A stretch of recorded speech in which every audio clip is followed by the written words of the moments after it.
Because y'all realize how much her life sucked, dude. It's like...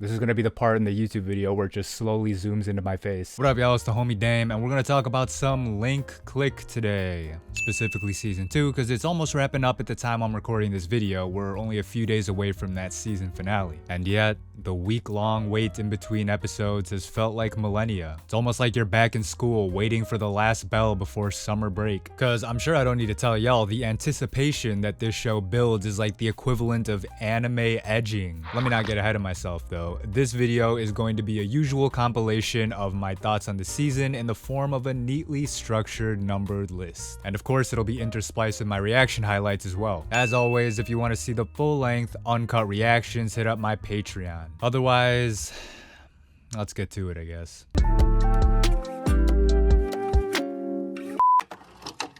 Number 1. Cue Chinese trap music and cut to credits. Since I already mentioned it, why don't we talk about the cliffhangers in this show first? This anime has basically built itself on every single episode having an insane cliffhanger that just makes you want to cryo-freeze yourself in a week so you can see the next episode right away. This was the case even back in season 1, although to a lesser extent than this season. Which, if you think about it, makes sense, because if you have a banger ending song like this show does, I'd want to create as many cool moments to use it in as possible. And at least in my opinion, most of these cliffhangers were genuinely engaging and felt natural within the narrative flow of the anime. Yes, can we please explain this? I want to know what happened. Oh, it was literally just his Uber Eats driver, bro. He dropped off his McDonald's order. What is Wait. Is that, bro? That's Madoka. Oh, we about to get answers then, unless it ends. It's about to end. That person claims to see everything about all the cases. Oh, the music is insane. No! Why did it end? I mean, although a few did feel a little bit forced. This show, they got some horror-ass sequences. What was he trying to do? That's because you were peeking through like The Grudge, dude.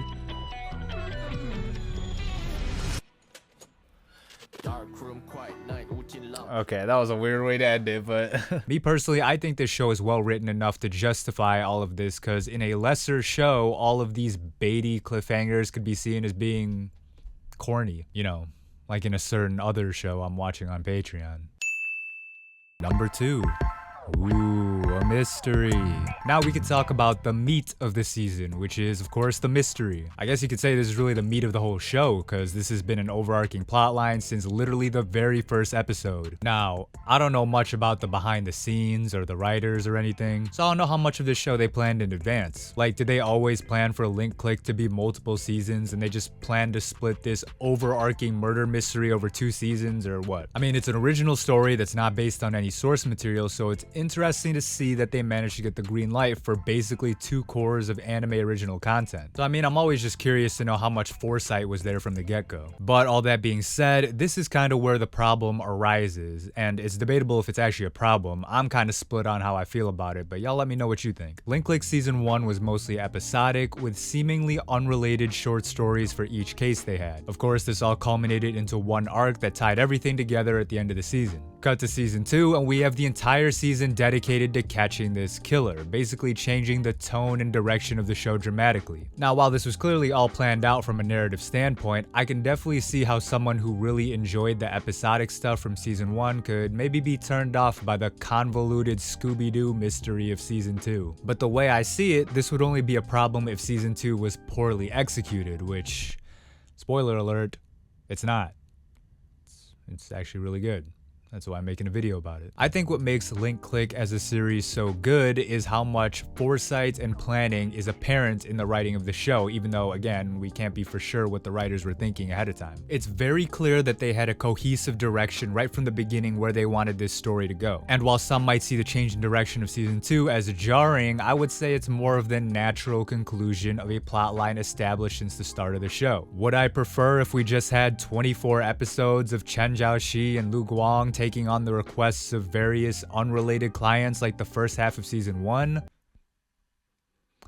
Maybe. But I think what season 2 did was so well done, it makes the whole argument kind of a pointless one. Season 2 may have been a cat and mouse chase with twists and turns at every corner, but it was a very satisfying cat and mouse chase. As frustrating as it was to see the villains get the better of our main cast over and over again, I personally think that only made the stakes higher, and it only raised anticipation for that final confrontation. Although I gotta say again, I haven't watched that finale yet, it's not out, so who knows what kind of disaster this could all end in, but hey, by the time you watch this video, I'll probably have the reaction up on Patreon anyway. Number 3.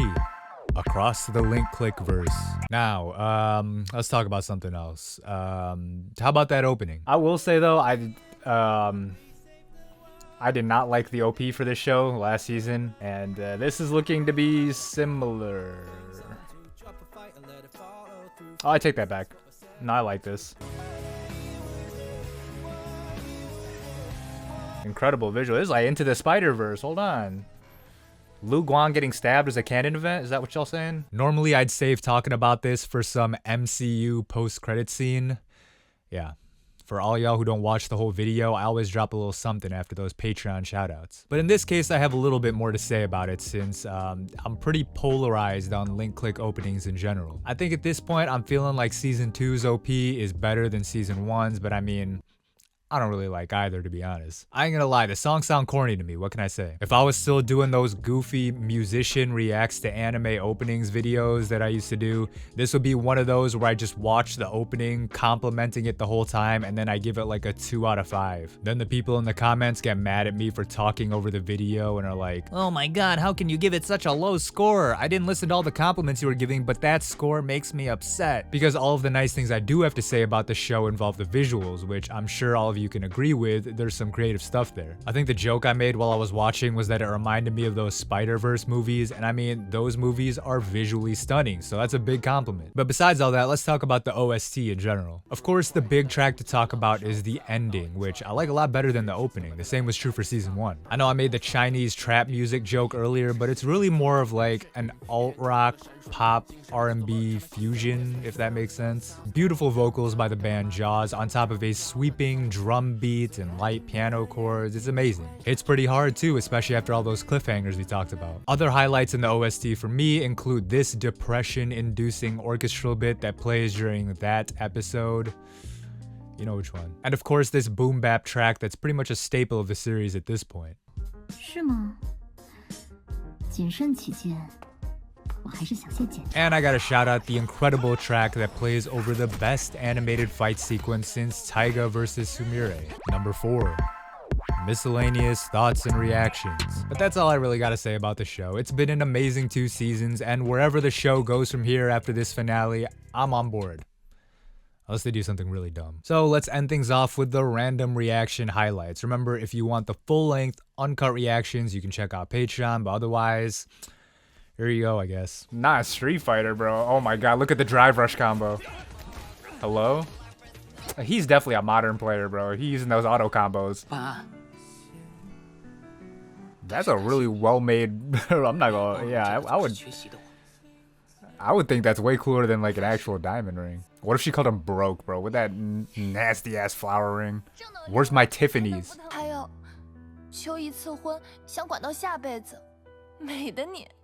She said you gotta propose in every life after this. That's kind of fire. Damn, so that implies that she could, like, refuse him in the next life. Imagine. You got reincarnated into an even more broke person. You think I'm gonna marry you this time? Ew, I hate that he kind of looks like me with glasses. It's like on those days that y'all see me here, like, unshaved in the morning.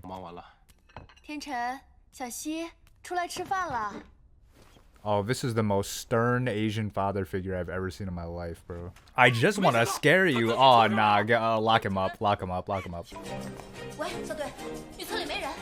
Phone cases like that must be so inconvenient to carry around in your pocket. Like, those two bunny ears are probably poking into her cooch, like, all day. And I know girls' outfits don't even got pockets like that, so y'all have to improvise.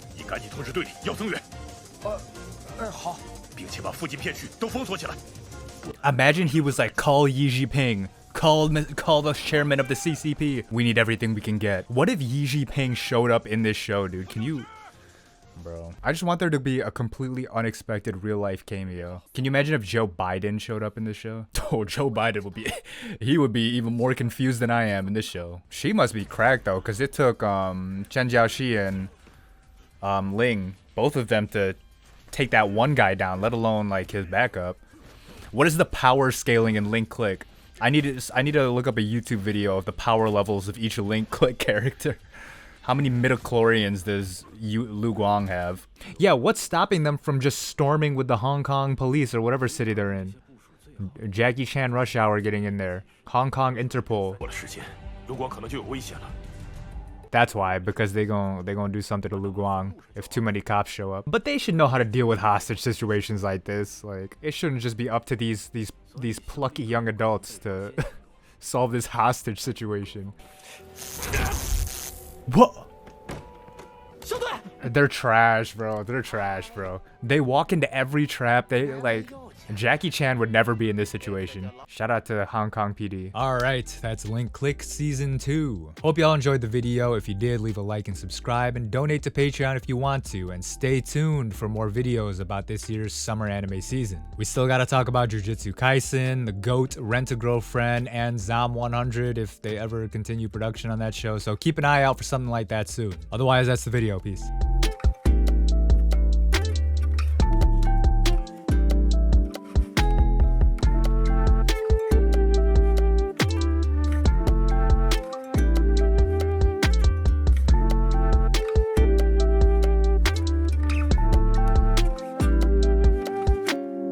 Oh yeah, Xiaolin needs to be considered as a dark horse candidate for best girl of 2023 just for the hands she was throwing this season, man. She's up there with, I don't know, who would the candidates be? I from Oshinoko, Chizuru from Rent-A-Girlfriend, and Shoko? I don't know, but Link Click has a lot of interesting, well-written female characters in general, so I don't know. Y'all need to stop sleeping.